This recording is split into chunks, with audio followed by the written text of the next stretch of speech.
welcome to my channel. Hopefully we're all having a great day or night wherever you are in the world. And yeah, this is just a nice little video that I thought I'll show everyone so they'll get to know me and the type of person that I am and the type of channel that I want to put out in the YouTube world, because it's something that I'm definitely very passionate about, and just helping people and motivating people to follow their dreams. And yeah, this is just a nice little fun game that I found on the internet. It was just like a get to know me. So again, so everyone can get to know me, and if it resonates with you, awesome. And we'll be always glad to have you here. So yeah, just a list of questions that I thought were quite good and funny, and just something that just nice little light-hearted little video that hopefully you will all enjoy. And the first question is, please tell us where you were born. Well, as you can tell, either by my city or by my accent, I am Australian. I am from Perth, Western Australia, and in particular I was born in Swan Districts Hospital, which is a very old hospital, but now since a new big hospital got built, that one's not open anymore, so I'm honestly not sure what they're using it as. And yep, what's your full name and are you proud of it? Yep, and my full name is Michaela Celine Bradley. Am I proud of it? Definitely, because it's part of my identity and identity since I was born. And Michaela, this is the name I think my parents got from a book. Celine, I think it's the same middle name as my grandmother. I'm not too sure where she got the name from, and I don't think she even knows, but again, it's one of those stories that I just love. And Bradley, Irish ancestry, so yep, just goes back there. Then, are you named after anyone? If yes, then after whom? Again, like I was saying, sorry, it's just the light's a bit crazy, but here we go. Yep. Yes, first name, I don't think so, because again, it's more just, what should I say?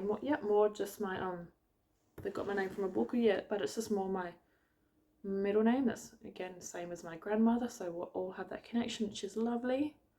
And what are my main hobbies? Well, besides my study and getting started in YouTube, I do like being creative, so I do like costume designing, costume making.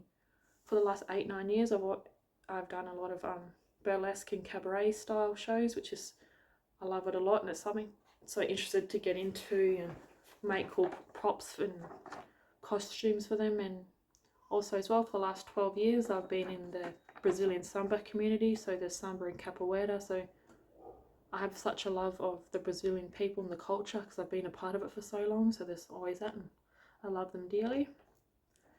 And yes, what sports do I like to watch?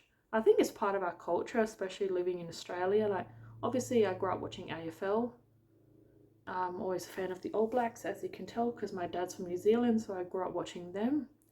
And with NRL, which is the National Rugby League, I like the Melbourne Storm.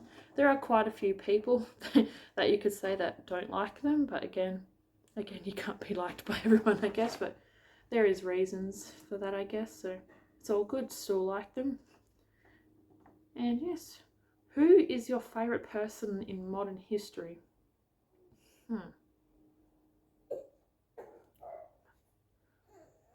I do find that who is my favourite person in modern history, I would say it's more like the person I believe that's made a big contribution to their field that they've worked in. And I would say I'm possibly a Dr. Fiona Stanley. Again, she's a doctor. She's been amazing in the research within the Australian healthcare system. And yeah, about Dr. Fiona Stanley, she's done a lot with the major burns unit. She's done amazing. And then even in Perth, there's also a hospital named after her, so that's doing very well. And who is my favourite writer in modern history? Sorry, my little man's a bit mopey in the background, he'll be fine. I mean, who is your favourite writer in modern history? I'll definitely have to say my favourite writer is between two people. It's possibly between Anne Rice, because I love the Vampire Chronicle books. I love them. I love the story that she creates. And the second one of all things is Kojo Suzuki. He's a Japanese fiction writer, or sci-fi horror writer, because he's the one that she wrote Ring. So again, you can tell that's made into movies, and something that I just love the book, because it's just the way he writes and the world that he creates in the book. Like, it's so well written that you can kind of follow the story with him, which is so good. And yeah, who is my favourite musician? Well, I'm just getting interrupted a few times, but it's all so good. But yeah, who's my favourite musician? That will definitely have to be, again, I grew up listening to Queen, a lot of country music, but I think the musician that made the biggest impact on me was definitely Johnny Cash, because again, he was so tremendously honest about what happened with him growing up, and again, all the bad things that he done. I think if anyone is familiar with Johnny Cash, they know the type of things that he done, and I love that his lyrics are so real and raw, so R.I.P. Johnny, his music will definitely last forever, I'll believe that. Do you have any children, and how many? Yes, I do. I have 3, and I'm a boy mama to 3 boys, so that's always fun, and you can tell when you come to my house that it's definitely a boy's house, but still good. And their names are, my oldest is Oscar, he's 5, Emmett, he is 2, and then you've got my last one, Torrin, who came with us from the hospital when he was just born, and now he's just turned 2 months old. And do I have a fear of anything? Yes, I do. It's kind of a weird phobia that I've had since I was a kid. I am getting through it, which is great. And sorry if the light's a bit bright, because I seem to be sitting right next to the window. But yeah, here we go. Yeah, pretty much my main fear is kind of the fear of dark water. I don't know why it's such an issue, but it's like something that happened to me when I was a kid. They put food colouring in my hair to think I was nice and cool. This is when I was about maybe 7 or 8. And then, yeah, put my head underwater, went completely blue, so dark blue. Sounds funny, but it was crazy. But yeah, I'm not as afraid of it anymore, but it still affects every now and then, but still good. Where am I working now? I'm currently working part-time with women at Derby Yeragan Health Centre, so I work with a lot of Indigenous mums and families, so again, I'm from an Indigenous background as well, which helps. Yeah.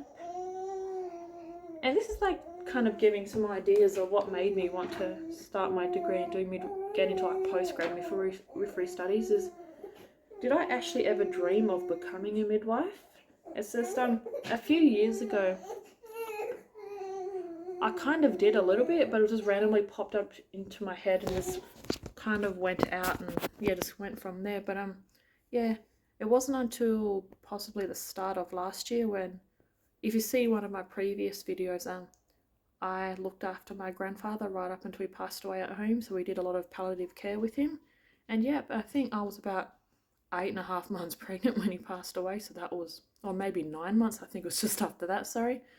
Yeah, it was completely crazy, but and very hard on my body, but it's just one of those things I'll never regret doing, and I'll do it again if I have to.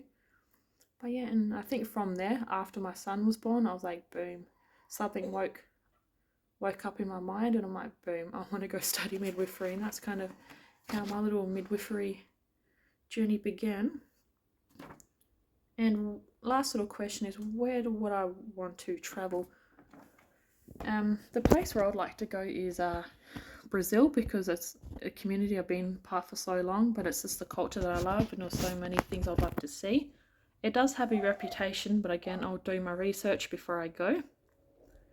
And yes, second is Egypt, because I've been fascinated in the culture since I was a little kid.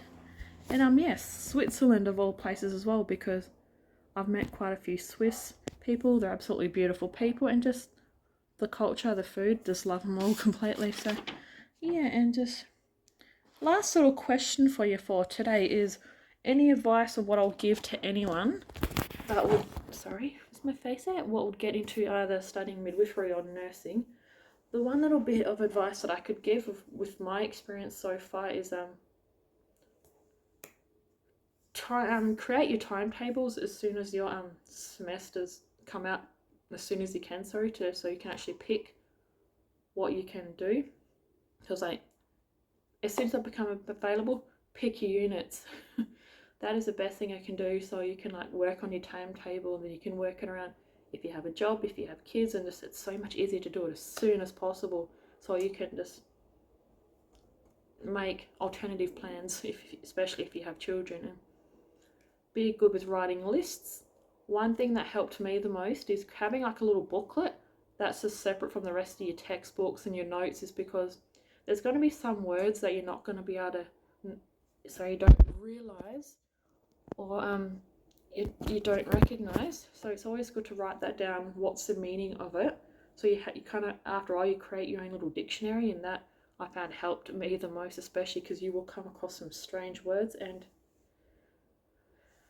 there will be shift work as well. Again, pretty obvious because you can't control when someone's health is going to not be so well, or if someone's bub's born, so you never know. And it can be hard work, but it's one of those things, it's people, they've had a hard reputation, especially during COVID, but it's honestly, if you have a drive to caring for people, then you will work through it.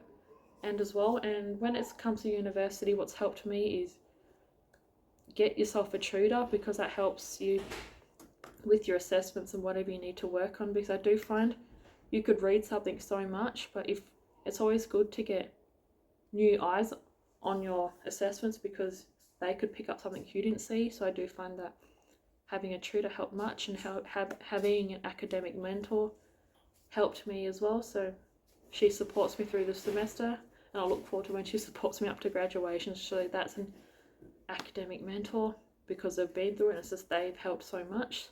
They can always ask the questions and they'll just be honest, and it just helps so much. And there's Oscar just behind.